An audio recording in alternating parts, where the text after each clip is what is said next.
Hi everybody, I'm Lee Levinstein, and today we're going to talk about how to figure out what is your niche in government contracts. Everybody always asks me, how do I get started? How do I figure out what to offer to the government? How do I know what's my niche, what I'm going to be good at, what I can really sell and make money with?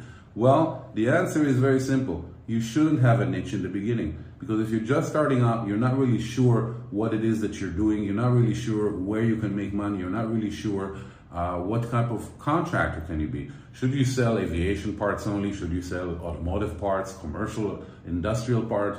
Should you sell electronics? You don't know. You don't have connections yet. You don't have associations with vendors, suppliers, and so you have to figure that out. The best way to go about it is to become what I call a supermarket broker. That means you're going to look at everything that the government is trying to buy while focusing on where it is that you can win by identifying who are the suppliers that have been winning it. If the suppliers who have been winning it are companies just like you, and they're companies who are also supermarket brokers, then you can go ahead and compete against them. And it doesn't really matter what it is that's being sold. At the end of the day, we're here to make money from government contracts, and it doesn't really matter if we're selling to them microchips, automotive parts, or even aircraft parts. It doesn't make a difference, because we want to make money. If we can get a connection with the vendor, the supplier who makes the product, and we can get profit after we offer the product to the government, then we should go for it. And so if you come to me, you can go through dodmaster.com.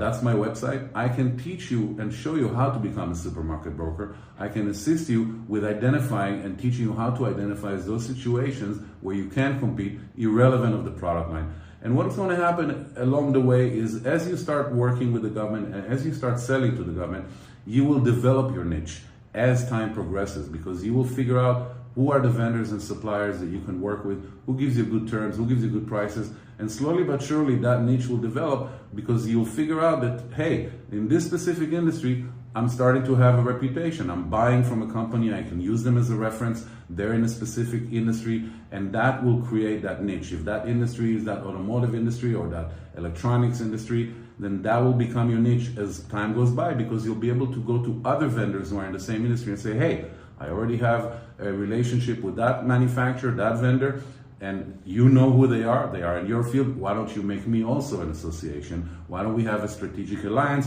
Why don't I become your customer, start buying and reselling your product to the government? And then it goes on and on and on. Come to me at dodmaster.com. I'll help you figure all that out, make you a supermarket broker in a very streamlined and automated way, and then you can have your money from the US government, and then you can become a successful government contractor. So I hope that was helpful today, and thank you very much for listening in.